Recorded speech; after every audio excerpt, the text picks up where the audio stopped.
Sim, assim, já viernes, dia 20 de março, alrededor de 20 para 17, Central de Polícia recebeu notificação de caso de assassinato que tomou lugar em área de Coral Tabac. Nessa hora, a despachar alguma unidade nesse sítio.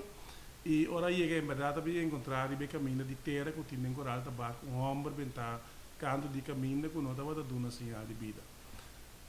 Uma vez que estava fazendo investigação no sítio, havia resultado que havia topado de dois homens que não estavam dando uma sinal de vida em área tique mais leo fora de caminho e para minha curva.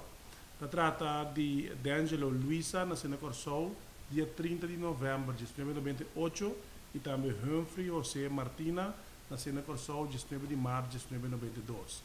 Ambos vítimas estavam heridas de bala na curva e o que está particular do caso aqui está que todos dois estavam uma herida de bala parte para trás na cabeça. Doutor de polícia que apresentar no sítio a constatar morto e riba ordem de fiscal do Ministério Público a confiscar todos os corpos para se mais investigação riba não. O caso aqui tem investigação. Já sabe, dia 21 de março, alrededor de 14 da tarde, a polícia deteve no aeroporto Hato é suspeitoso na RIG e MJPN de respectivamente 25 e 39 anos de idade no momento que não estava abandonar o aeroporto. Motivo de não detenção estava com duas pessoas aqui, estava tem uma quantidade de mercancia, entre outros, diferentes pães na horta, fora de algum pacus que recentemente sofreu quebro e não estava bem se trabalhando fora de Corsol, que é pai aqui.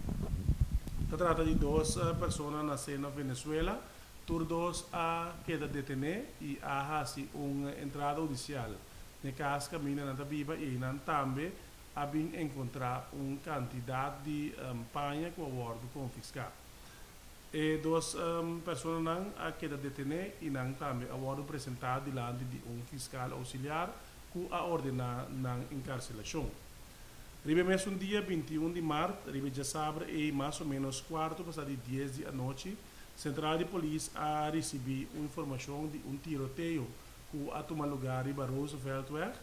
Na chegada de unidade, na topa uma pessoa, o homem JRF, de 28 anos de idade, com uma herida de bala, que adrenta na sua parte abaixo e vai para dentro da sua chele boca. Ele vai transportar para a ambulância policlínica para receber mais assistência médica.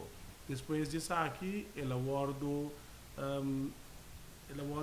internado em hospital e sua situação está estável.